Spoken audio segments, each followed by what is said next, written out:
Very good afternoon. I am very much thankful to the organizing team, particularly Swajan and Recording in progress. So, I'm really glad to present my talk in this platform. On the other hand, I am really very much scary about my content of the presentation, because I can just quickly share my title of the talk, that is Magnetic Nanofluid-Mediated Hyperthermia for Cancer Therapy, Barriers and Pathways from Computational Oncology to Clinical Oncology. Now, what I should say, really I am thinking, because there are so much big biologists, chemists and so much subject experts are available here. So really I am very much scary what I should say.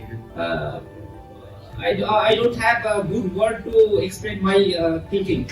And also I should explain my career has been started from basic heat transfer mechanism, that is electronic cooling system. So gradually I have migrated my working domain into biological aspect, but main background of my work is about the mechanical context, and very recently we have filed 2 patents, particularly on thrombosis and apoptosis, and also we have just recently applied 1 patent on needle insertion with minimum stress for the patient. So that is also just applied, and 1 more patent we have just on the process of application, that is pertaining to 3D bioprinting. But anyway, this platform is for CTC, but my topic is not related to that CTC, but maybe some correlation is there, and basically I will say few things about magnetic fluid hyperthermia. Definitely it is connected with cancer, but it is something different. Just quickly I can present basic overview about the magnetic about the cancer. That is global cancer observatory body, that is GlobeCan. They have reported that in every 9 people there is a rise of cancer in every 1 people. So starting from different domain of different organ, say breast, lungs and lymphocyte leukemia, there are high chance of the cancer. So we have just taken 1 body part, that is breast, and we have gone through several techniques on this cancer treatment, particularly for this breast. So conventional cancer treatment methods are there: chemotherapy, surgery, radiation therapy and immunotherapy. But there are different complexity on this cancer treatment. So we have tried to find out, is there any other alternative for this cancer therapy. So we have picked up magnetic fluid hyperthermia. That is basically super paramagnetic nanoparticle. If we can inject into the tumor, then if this nanoparticle enriched tumor is exposed at an alternating current magnetic field, then there is a rise in temperature. If this temperature is persistent about 43 to 55 degrees centigrade, then we can see the cell could be damaged. And of course, there is a question about the existence of the healthy tissue. What will be the situation about the tumor cell and healthy cell boundary? So that we have tried to explore primary numerical technique, and of course the selection of the appropriate nanoparticle is one of the main important thing for this magnetic fluid hyperthermia test. So there are different nanoparticles are there. One category is the magnetic alloy nanoparticles, that is called MANPs, and also MMONPs, that is magnetic metal oxide nanoparticles. So under different available tests and also some experimental tests, we found that magnetic metal oxide based nanoparticles are quite good response for this for this magnetic fluid hyperthermia test. So we have also picked up that category of material, particularly magnetite and hemite. These 2 types of particles are good for magnetic fluid hyperthermia, and particularly nanoparticle size less than 100 nanometer and optimal range about 10 to 30 nanometer are good for magnetic fluid hyperthermia test. And sometimes for targeted tumor therapy, folic acid conjugates and polyethylene glycol conjugate coating of magnetic nanoparticle is good for magnetic fluid hyperthermia therapy, and even also some surface modification of the nanoparticle is also quite good response for the magnetic fluid hyperthermia test. Of course, with and without presence of alternating current magnetic field, there are different response for the tumor. So we have gone through several numerical tests of this type of nanoparticle distribution, and also the frequency level and also the intensity of the magnetic field to get essence about the correct domain of the magnetic field hyperthermia test. So, of course, magnetic field hyperthermia test, magnetic field hyperthermia therapy has several advantages because of the non-invasive in nature, or you can say it has minimal invasive procedure. Because only we need to distribute the nanoparticles on the targeted position, and of course our human cells are basically transparent to this magnetic field, so it is easier to control the magnetic field, and naturally we can control the therapeutic requirement for particular that area or region of interest. Also, there are different advantages are there. I am not just skipping. So, of course, nanoparticle and its coating, its shape and concentration is playing a crucial role for this kind of therapy. So, different from different reports, we have summarized some of the recommendation, that is particle size. It should be in the range of 10 to 30 nanometer. Magnetic metal oxide nanoparticle is good for the therapy. Anisotropy, that is lower anisotropy, is good for the higher heating power generation, and biocompatible coating for stability and target for the long-term effect is also important thing. And one more important thing is that after the test, applied electrical field, that is alternating current frequency F, and H is the magnitude of the alternating current, and μ0 is the magnetic permeability, and chi0 is the actual susceptibility, and zeta is the Lambin parameter. So we have modeled this equation we have also modeled damage of the healthy tissue part following the Arrhenius thermal damage model. So ATDM model we have also adapted.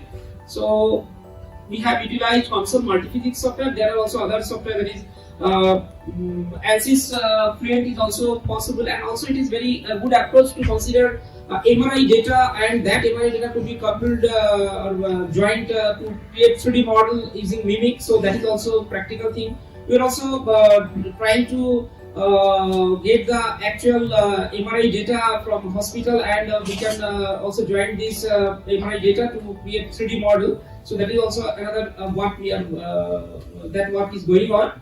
So in brief, so before going to the numerical simulation, we have conducted one validation study, that is considered, and we have exactly modeled the same thing, and we have just carried our result, and we found that maximum 3% errors with their result, and based on that we have considered one problem considering breast tumor. So obviously we have assumed axisymmetric model for this breast tumor, and we have considered 3 different categories of the tumor here.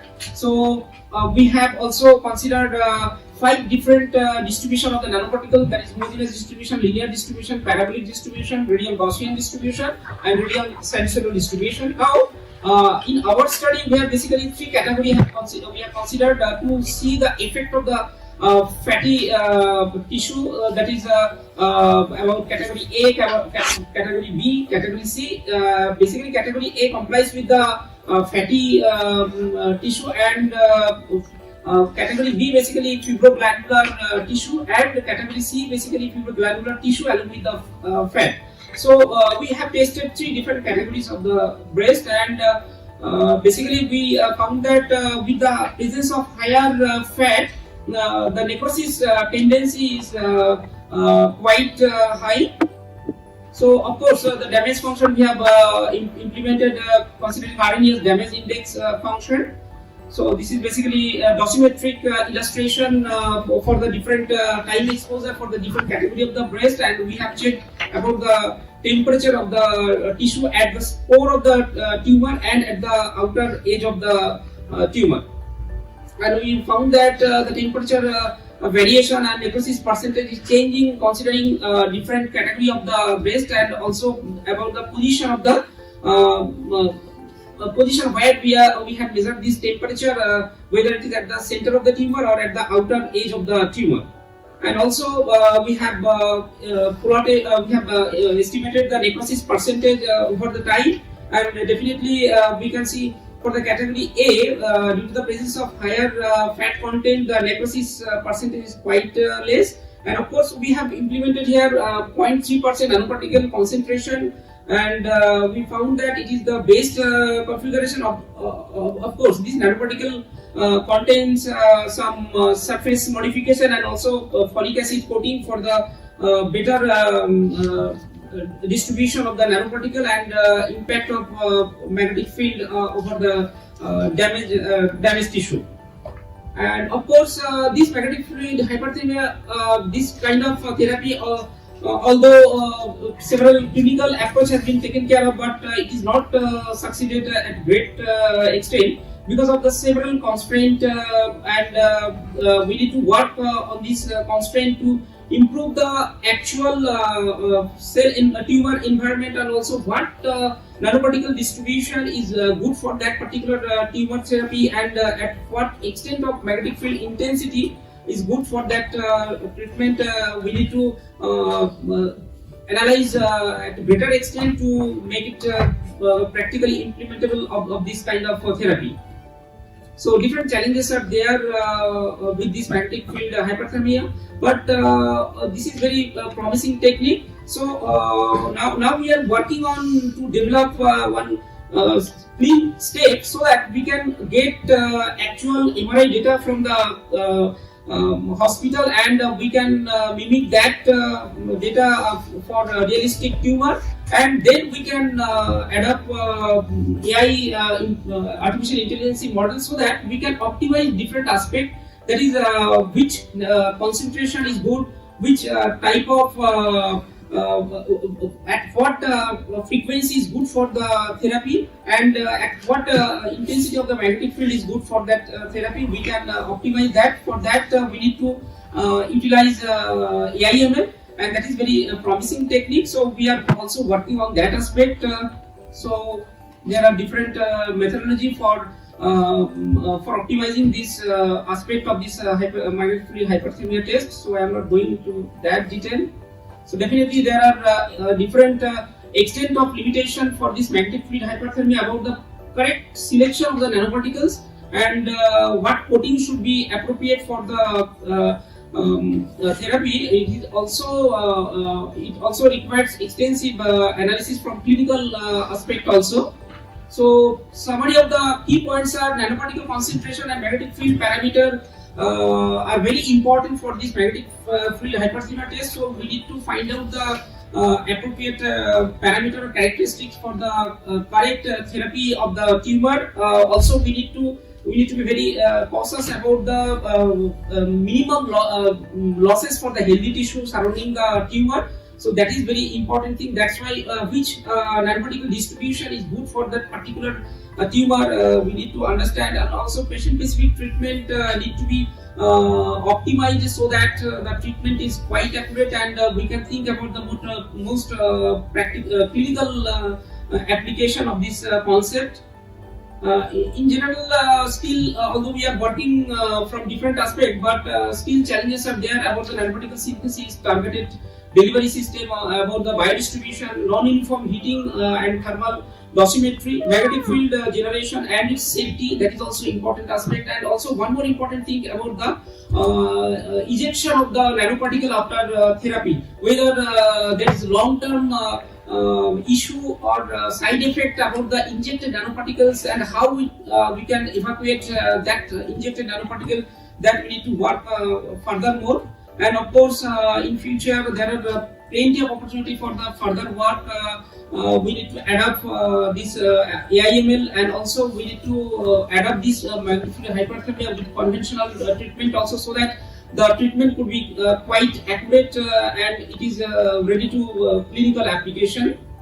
So I must thank to Pratik Roy, who is my current PhD student. Already he have published 2 papers and also 2 research papers is under process. So definitely he's devoted his thought for developing this area, and definitely it is his credential.